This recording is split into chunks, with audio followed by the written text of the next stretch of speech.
Welcome back to Dane's Theme Park Life, the podcast, the very first live podcast in the Big Brother house. This is unbelievable. It's no housemates here, but I'm joined by Coast Entertainment Group CEO Greg Yong. Hello, Greg. Hey, mate. How are you? Doing very well, thank you. And also creative lead for Coast Entertainment Group, Laine Firth. Hi, Laine. Hey, mate. Happy to be here. Use your microphone, please, Laine. Happy to be here. Excellent stuff. Guys, this is unbelievable. Let's start on Big Brother since we're in the house, Greg. How did that partnership come up? Because, of course, Dreamworld was home of Big Brother. How does it feel to have it back, and how was the series from a Dreamworld perspective? It was great. Look, it was really, really good. I think nostalgia is really important to what we're trying to do here at Dreamworld. And I think back to when we did like remoter boats and how everyone loved remoter boats coming back. And so we love the idea of bringing the favourite things that we all saw as kids when we used to come to Dreamworld and bringing them all back again. So Big Brother was a bit of an easy one when Endemol approached us about it. Mm-hmm. Nothing's that easy, but we were all in alignment. It was a good idea. We just had to put it all together. And it's been really great for the park. I think really great for Big Brother fans to see it all come back. And I think everyone's had a good time of it. I think Endemol are really happy. Channel 10's really happy. So, yeah, really, really good. And I'm assuming, are we going to be able to do house tours here soon?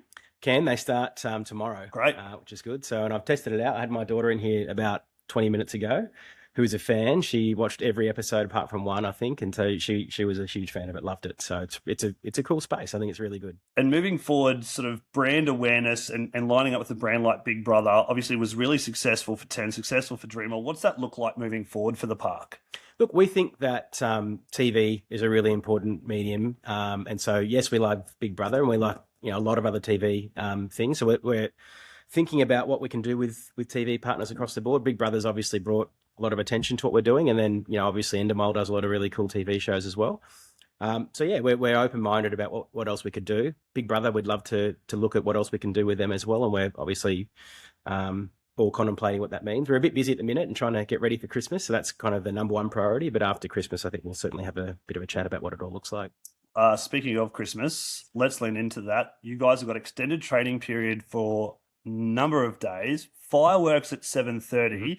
Tell us a bit about sort of the planning for something like that. And obviously, summertime, people on school holidays, the parks are going to be busy. Extended trading hours for Gold Coast theme parks, they're sort of few and far between. Why is that? And what can we look forward to with the firework nights? Yeah, it's a funny one. Like we are as studious as everyone else is about going to theme parks at night. And you see the US parks and the regional parks in Europe, and they all do a lot of that. The thing in Australia is it's really expensive to run our parks compared to other markets. So if you looked at the cost per hour, it's not a little bit, it's super expensive in terms of how expensive it is to run these things. But we're at a point, I think, where Dreamworld is, where it's starting to really come on in terms of, the business picking up. And our view is that the way that we've projected out how busy Christmas will be, we need more hours in the day to really make sure people get a good experience. And the thing that we focus on here fundamentally is safety. And the second most important thing for us is the guest experience. And so we're always thinking about what can we do to balance, trying to run a good business, but also make sure that we have a great guest experience. And I think those are exactly the same thing. If we have a good guest experience, business will come. Mm-hmm. If we run it just as a business and we forget about the guest experience, well, that won't last very long. And so our view is that having, an extended trade through Christmas, you'll see the park at night. That's a beautiful thing. But also I think just gives you more trading hours for people to get everything they want to get done in the day done. It's going to be busy as we expect. And so our hope is that having a few more hours to try to get on that extra ride or see that extra show will be really important.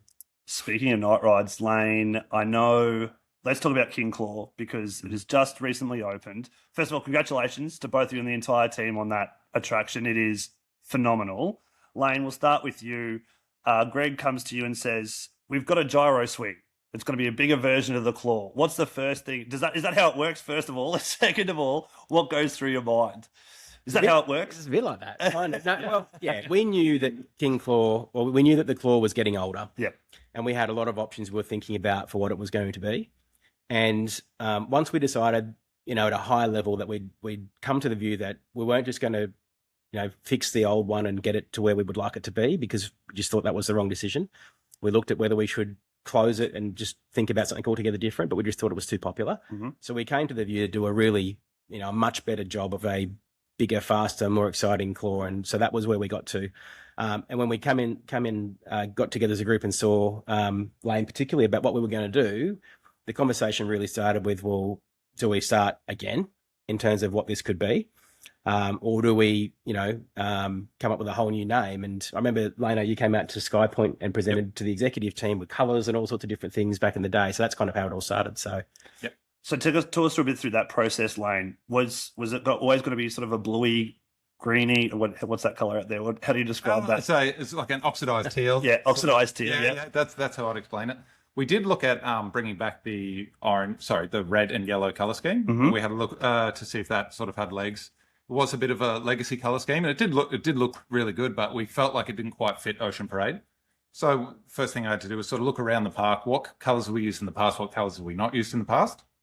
And that sort of led us down that sort of oxidised teals and blues, and sort of looked at things like was it 10,000 Leagues Under the Sea? Mm-hmm. Was it 20,000 20,000 Leagues Under the Sea? And those sort of, I guess, weathered by the ocean sort of looks and feels, and we started from there.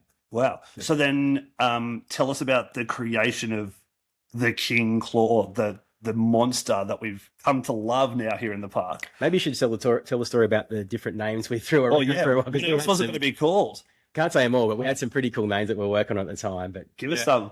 I don't believe there were a lot that I scratched off the list very, very early. Okay. King claw was actually my first suggestion, and it was just because king, when they use for like a king crab, king donates the largest version of that. Yes. So I thought that denotation worked for this one, just being that if the previous one was the claw, the king claw is the biggest possible version of that. Right. There were a couple of names in there, but if Greg wants to say anything. oh, okay, yeah. Give us some. Well, Michelle, our director of operations, Yes. she was a big fan of Daddy Claw. I don't know what that was all about, but so we had all sorts of fun crack up things. The idea was, like, how do we tell this story that it's bigger Yes.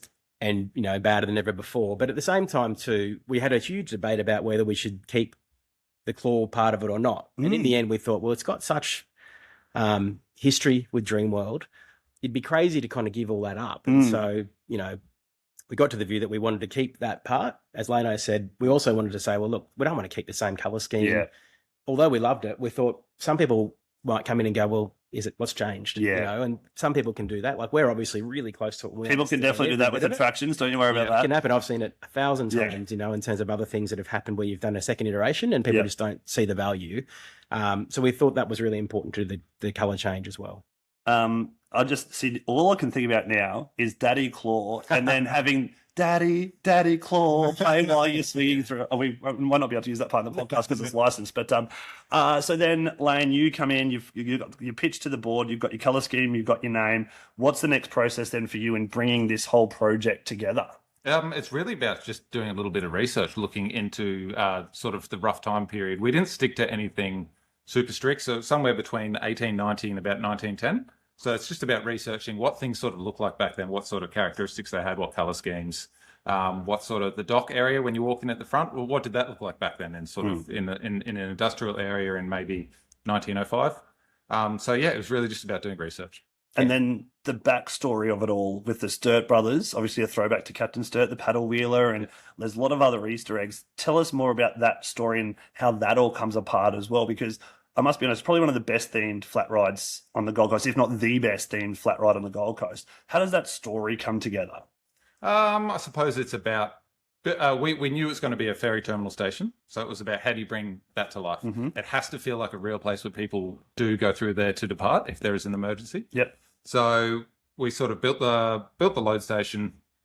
And then in there's certain areas where the Easter eggs are attached where they have to make sense. The timetable board should be where a timetable board should be, but it needs to have the Easter eggs built into that. So they all had to be in the correct place. And it was really just about working out what building we are building and then building out the story from there. Yeah. Every Easter egg has a real important part to it too. Even things like the price, on the tickets, people say, "Oh, that doesn't make sense," because like those prices seem really high for a ferry trip, but they were the entry prices to Dreamworld when we first opened. And so there's a reason 4 years ago. Yeah, every single bit. Yeah. And I love that. So when it comes into doing those Easter egg style things, Greg and Laine, when you look at doing that, who comes up with those ideas and how deep of a cut do you go for have you been studying Taylor Swift and what she does for album launches and that type of thing? Like, how do those Easter eggs come about? Because everything has a meaning, it's there for a specific purpose. Absolutely. I would say it's a collaborative effort between Greg and myself. Greg understands the deeper history of Dreamworld, so the ones where he brings to me the original ticket prices, things like that, the connection to the train. Yeah. I think that was a really important one. The turbine one, I wasn't actually aware. I wasn't. Turbine. Where did that start? Was that Tower of Terror, the initial turbine, or was that Cyclone? I don't know. All I know is that they were prolific for a lot everywhere. Yeah, it was. So, yeah. Because I know there's a turbine reference somewhere down in Mississippi Motors. Yeah. And I don't know if I've quite found that one, if it's a poster or a can, a top. I was in there today and I was looking for other stuff, but it's no fun if we give them all up either. Exactly. And there's lots out there. Exactly. I don't know, I've read different people have different views on whether we should be doing or not. I think they're great. They're good fun. No one's harmed if they don't see them, and if you're into it, you do. We think about it like this. When we did Rivertown, we thought about the different kind of guests that we get. And some guests are going to come through and want to look at every single bit of what we've done to the nth degree. And then some guests will just come in and go, wow, that's really cool. Look at the big plane and temple, lights, water, off we go. But we want to be able to have something for everyone. So we really think about both guests, those ones that really want to see all the detail. We spend lots of time on the detail. Laine particularly gets new ideas from me, and Laino's doing his own bit around new ideas, but right to the death, really, right at the end, we're still putting things in at the last minute. But at the same time, we want to think about the most guests, which come in and just look at it at a big picture level, and they don't really look for all that little stuff. No. So we're trying to find that balance between both. And I think it's important for those guests that just come in. It's got to be a welcoming experience waiting, because it's part of our fabric here on the Gold Coast theme parks. Is we are going to have to wait. They are going to get busy. Queues should be, hopefully, you don't want them long, but they will be 30, 45, an hour and a half long. You want to be in an enjoyable environment and look at things and listen to things. So did that come into your mind at all, Laine, when you were planning these things, thinking that people will be in this queue for an extended period of time? Yeah, absolutely. I mean, the ride station, when they built just the bare structure and we didn't have any of the Easter eggs attached to it, it looked fantastic. But, Greg sort of really wanted this thing to be absolutely full of your Easter eggs and your signage and your theming, a lot of rope, a lot of extra additions that were attached to it. And if you didn't have those in there, maybe it wouldn't be as pleasant of a situation waiting in the queue. But once they were all in, it just felt really alive. And it's a place that is actually enjoyable to wait and just to look around and see what you can spot. Well, before our podcast, I was just sitting there watching the ride, the orchestral mix when the ride's actually running, the ferry announcements. It does, if you are waiting for your friend or family member to come off, you are actually enjoying, not just by watching this giant thing operate, but actually enjoying the atmosphere. So when it came to opening, it's been open a week now. What's the reaction been, Greg, from the public? It's been huge, yeah. And I'm not just saying that, but everyone that comes off and says, wow, just best ride I've been on type feedback. So without a fault, everyone's been super, super excited about it, happy with it. It's super, super thrill, right? So it's not for everyone, but what I try to do is kind of really encourage people to have a go, because it looks a lot more thrilling than what it is. And it is high thrill, but once you're on it and you've had that experience, you come off and you go, it wasn't as scary as what it initially looked like. It's just, if you can get into it, it's actually quite fun. That airtime moments and that kind of stuff are really, really good. So Laine, I remember talking to you a couple of weeks ago, sort of a soft opening sort of week, technical rehearsals, and you said more to go in. And I asked you, have you watched people come off the ride and your reaction? You sort of said, not yet, because I'm still focused on more things to go in. We're still working on it. Have you had a chance now to sit down and watch people come off the ride? And what have you noticed? And what brings you joy watching people come off King Claw? Absolutely, I have. I stood at the exit only about a week ago, and was just watching people come off it and seeing how happy people were to be riding it. And it was fantastic. Believe it or not, when I'm working on all the theming bits and pieces, I'm not thinking about the ride itself too much. Okay. So to me, it's about the guest experience and as they're coming in. Yeah. So it was sort of, once it was opened, it's the feeling of wow, this thing's finally here. So seeing people come off it and they're happy and they're looking around and they're spotting things, pointing at things, it's fantastic. Yeah, I must admit, a little girl came off and her family was waiting for it. She's like, that was awesome. I'm like, yeah, that's cool. And you're right. For me, I've been using the word exhilarating for the ride, because that's exactly what it is. It's just an exhilarating thrill ride. Draws your attention. We mentioned later operating hours. This thing at night, I've seen pictures. It comes alive. Well, it's already alive, but it roars to life again at night. Laine, talk us a bit more about how important night theming was around the ride, or light theming and that type of thing. Yeah, I mean, absolutely. It started with, I would say, the first lighting piece was the ice inside the we call it a medallion at the top, and it's sort of a totem for the creature. So the ice, with that, we had to make sure that we lit them, and they had to match the artwork, how we had designed the creature. So it was about, first of all, the first step was to pick the eyes for him. Yep. And then it went into the same eyes in the actual sculpt when you go to enter the ride. Yep. Had to have a good lighting package in them match. And then I believe every single seat, I think it's every seat or every second seat, has a very, very strong. It sure does. Yep, RGB light in it. And then uplighting for the ride. Yep. That's I can't wait to get on a night ride on that thing. I think is just going to be next level. And seeing it swing, the orientation, was it always going to pitch the other way, Greg? Yeah, we couldn't fit it. We couldn't fit it, Yeah. In the original direction. So we thought really, and we thought coming up Main Street, how cool would that be to see it coming straight at you? And so, yeah, that was always the plan. And then all the lighting stuff that adds to it at night. Again, we found just standing under it through testing in safe zones, not even doing anything silly, but like in the safe zones where guests can stand today, just sitting underneath it, you can just feel it actually moves you. So I think at night with the lights go, it's a whole other experience as well. So and we get to experience it from the 27th is the first late operating hours to tape in with the fireworks at 7:30. So I cannot wait for that. And you're right, you stand right at the fence on the kickback cove side of the ride, and you stand right there, and the thing comes out past you. It's just unbelievable. Now, for that very reason, you put a metal detector in, the first one ever on a ride in Australia. It's themed as well, which is amazing. You no stone left unturned. Obviously, you say safety is number one, guest experience is two, and the reason for this, can we see it being introduced in more rides, or is it simply because of the orientation and how it swings? Look, it's mainly King Claw initially was just where it is. It's right in the middle of the park. There's no real outfield like you have on a roller coaster. But at the same time, I think what we've learnt with this is that we can put in that kind of process and not have it really inhibit, dispatch times or anything like that in any significant degree. We've got an ability to pre-sort and get guests organised before they go on. So there's every chance, I think, that we would add it to some additional attractions here over time. We're going through a review at the moment to see, what it's done for us. But look, again, safety is the number one priority we have. And so there's every chance it'll be on some additional attractions after we've completed that review. But you won't see it on anything silly, It's not like we'll put it on Big Red Boat Coaster or something like that. But high thrill attractions or attractions where there's a lot of height and potentially then significant velocity for a phone or something to happen. Yeah, that's what we're thinking about. Yeah, that's fair enough. And look, it doesn't really affect you in any way, shape, or form. By now, take everything out of your pockets and go through. So I think it's great. Well, again, congratulations on King Claw, guys. It is really a fantastic a ride, well themed, beautiful to sit on. The lap bars just have amazing freedom to them. But you've set the bar so high now with theming. We're going to talk about Rivertown because in April you and I caught up. You weren't quite super stoked with where it was after that initial opening. I think it had been open about 4 or 5 months. We're coming up to a year now of Rivertown being open. What are your thoughts on the land as it sits today? Look, what do you reckon, Laine? Well, you go, Laine. You go first. 10? We'll go to Greg. Out of 10? Where are you sitting on Rivertown, Laine? Rivertown, I think once you gave it an opportunity for the gardens to grow out, I think that was actually a major thing. So the garden, they go in, we open the area. Everything needed time to sort of flesh out a little bit. I'm really, really happy with how it looks now that it's grown out. Yeah, cool. I did go on Murrissippi Motors earlier. I just wanted to see what it's like and just go for a cruise around the Murrissippi. I love that attraction for a number of reasons. Greg, how about yourself, mate? How are you feeling about Rivertown? Yeah, pretty good. Laino's right. Like we spend a lot of time agonising over the grounds in there, and anywhere we go.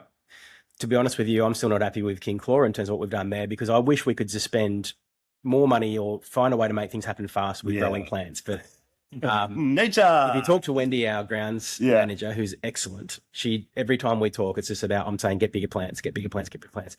Sometimes you just can't get them, and that's where we're at. So the stuff that we've put in is the biggest stuff we can put in. Gotcha. And I know at Rivertown we're going to end up taking stuff out. And she said to me, "This is what's going to happen." And I said, "Look, I'm happy for that because I'd prefer to get it as jungle-esque as we can from day one."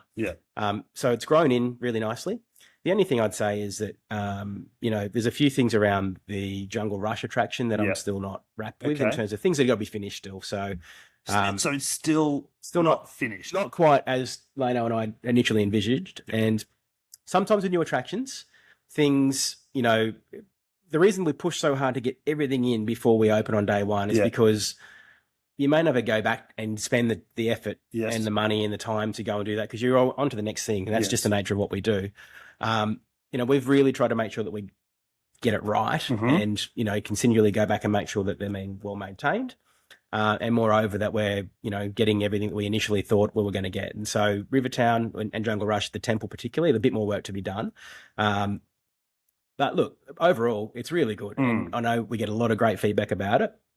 There's just a few things, in the switchback chamber and on the outside of the temple around, waterfalls and things like that aren't there. Yeah. And I think they will be really additive when we get them. But there's a few things going on, a bit complex, in terms of getting that all finished. Okay. But I can tell you that I'm not giving up on it. I will make sure that we get that to how we wanted it to be from day one. And so it's still a work in progress for us. And I'm really passionate about finishing the job. They're not just saying, well, look, close enough's good enough. That'll do. That's not what we're about. I think that's really special to hear. I did go on Joggle Rush as well. I made sure I want to do both those attractions before we got a chance to catch up today. And I did notice, unfortunately, the waterfall in the main room wasn't quite working. The outside waterfalls, obviously. And it's still like a thrilling attraction. I rode in the front seat for the first time going forwards, and my God, it gives you some airtime and some kick. So it's from a family attraction perspective, and we spoke about this earlier. If you're just coming to go and ride, you're going to love it. Yeah. But for those enthusiasts who, and you guys you're a victim of your own success now with the theming there, the theming on King Claw. That's the standard. But I'm sure that's a standard that you thrive on, and that's the pressure that you want when you deliver new attractions now. Yeah, I think anything that we do going forward. That's what we're shooting for. Laine and I spent a lot of time talking about narrative and making sure that there's a story and a reason. But we're also realists, so we want to make sure that there's a really good storyline. But we've also kind of said it's not a museum, right? So I know with Rivertown we agonised over the plane and what type of plane it should be and all that. And at the end of the day, we said it's just got to be a really big set piece. And if we were to say, look, pick a really big set piece which is not quite in the time period, versus pick something that's perfect for the time period, it's not impactful. What do we want to do? Yeah. And our view was, let's do something that's really overarchingly cool. And that's what we've always tried to do. So yes, we've got a time period for, say, King Claw, but we kind of adhere to it loosely. It needs to make sense and everything needs to feel like it's aged and fits up that kind of earlier, not 19th century kind of vibe, but we're not going to die in a ditch over it. Yeah. If we can bring something that's really cool and is not quite spot on with that, I think we're open-minded to that, because our view is that overwhelmingly most guests are going to come through and say that looks really good, as opposed to kind of pick bits out. And some people will, that's cool, but that's not really the person we're thinking about the most. 100%. Now, speaking of redoing attractions, the wildlife area has been reimagined with Australian Geographic. It's called Wild. Seeing the addition of Our Country, which is an immersive cinematic experience. The new tree kangaroo enclosure, Goldie's area has been refurbished. Greg, tell us a bit about the partnership with Australian Geographic and the importance of conservation and the Dreamworld Wildlife Foundation, because you've obviously Tiger Island is one of the most popular attractions here at the park. Look, conservation is huge for us, absolutely huge. And so we spend a lot of time doing work with different partners. Tiger Island, as you say, we do a lot with wildcats out of the London Zoo. And so we're on calls with them, in the middle of the night, going through what they're doing as part of our partnership with them. And same with native Australian animals as well. So we're always focused on that. And AusGeo for us was just a perfect partner for what we're doing down in wildlife. And over time, we've spent a lot of time and money down there to try to continually revamp the animal area, and we're still not there. But in the hard park at Dreamworld, it was about massive change in a significant way, which you can start to see now in terms of all the work we've done in the kids area and Sky Voyager, Dreamworld Flyer, and all the large kind of land thinking that we've been doing.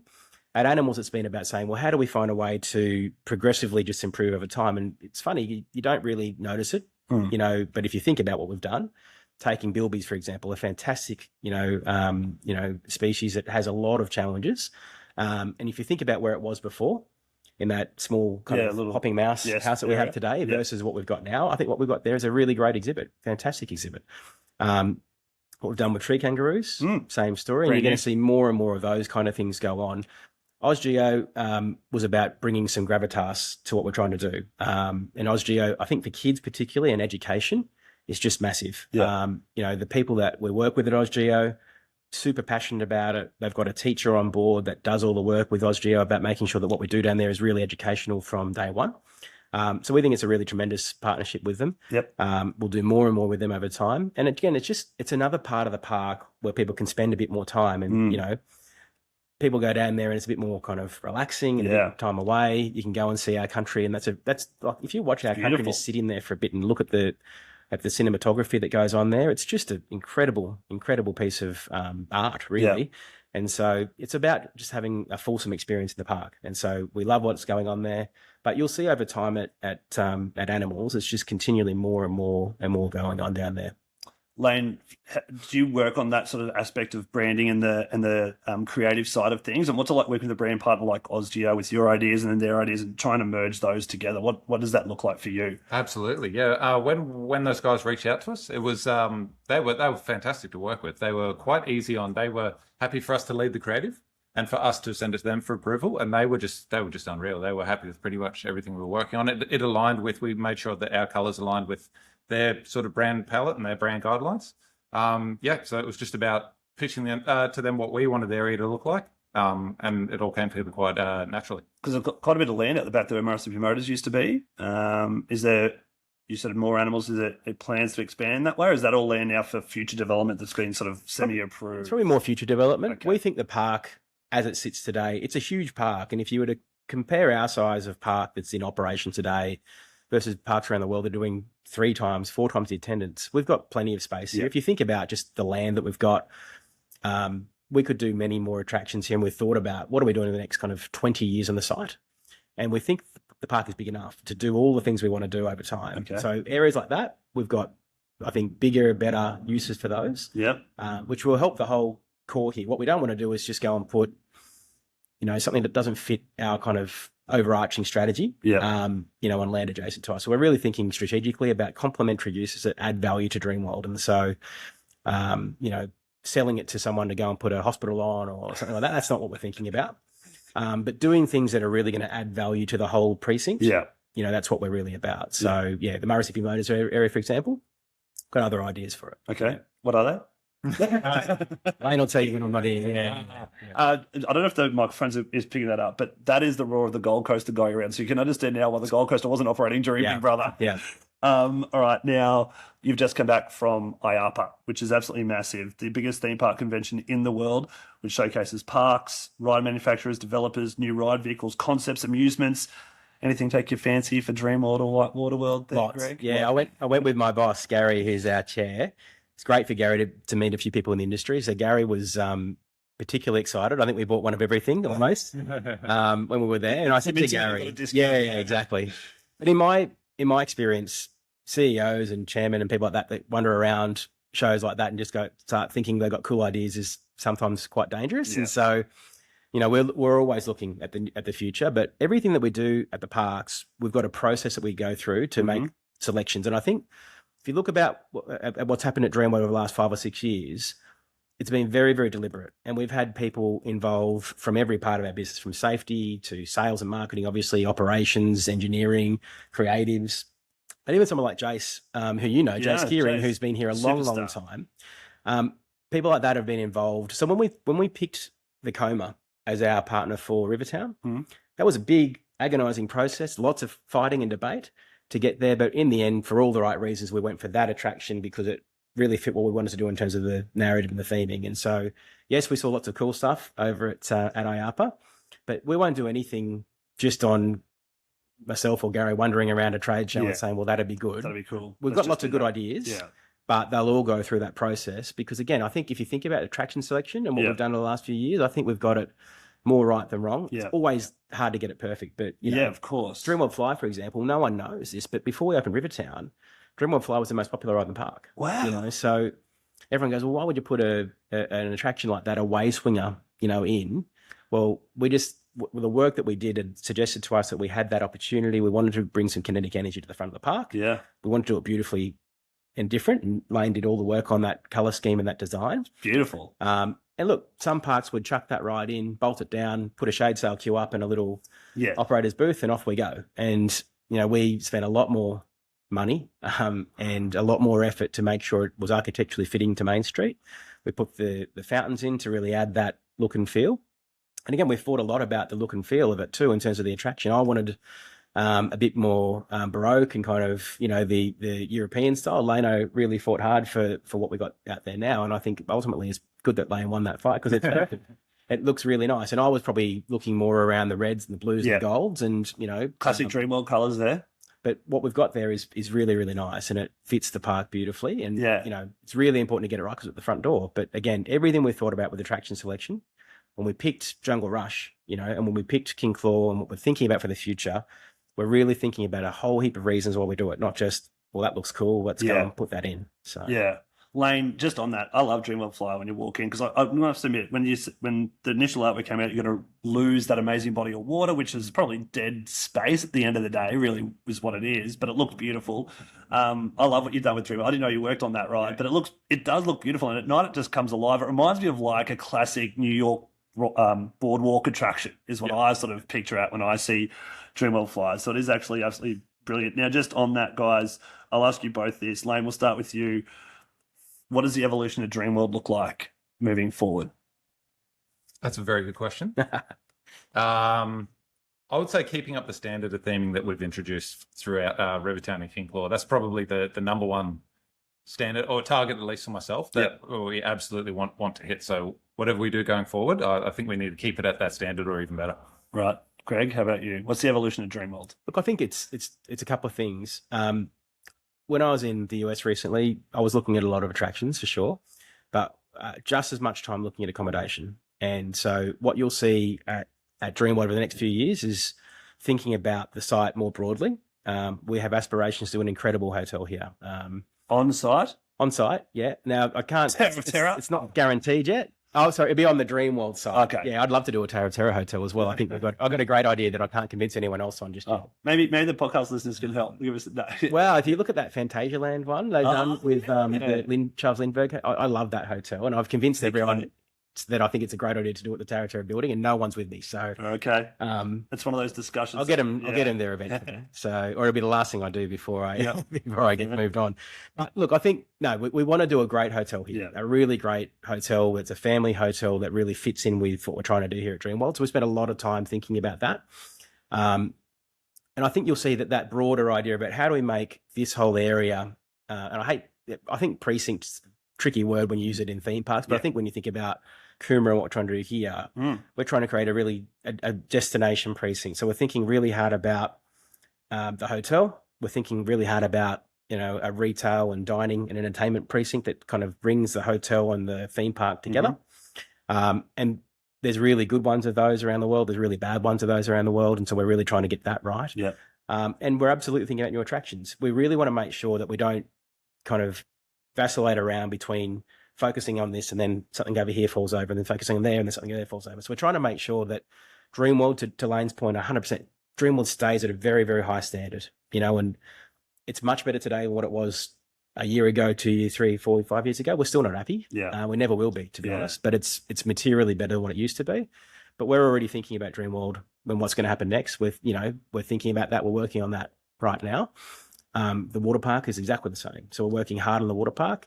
But yeah, we're looking at all of those different things. But again, it's about more than just the theme park and the water park. It's also about the surrounding areas as well. And we've got Sky Point to worry about too. So we're always thinking about all those different things. So there's so much more that you don't realise, right? So my next question was, what's next, Laine? What attraction would you like to see next here in the park? Ooh. Do you already know? You both are acting like you already know what's going in. No, we don't. No. We've got a list. Okay. But we don't know exactly which one it is. How many is on the list? It's probably 3 or 4 things on our mind. Yeah. Can I guess one? And can you give me a wink or a nod if I'm right? Is one of them some sort of water attraction? There's water in it. Yeah. There'd be water in something. This is fun. What about see, I like what we've sort of done, or not we, as an enthusiast scene. We moved away from world first because I think they're sort of like one and done, one trick sort of thing. So I'd love to see like a tilt coaster. I've seen a couple of those around the place. A dive coaster would be really, really cool. Anyway, it doesn't matter what I think. I would love to... Laine, what would you like to see next? I'm not as across all the different kinds of rides as Greg might be.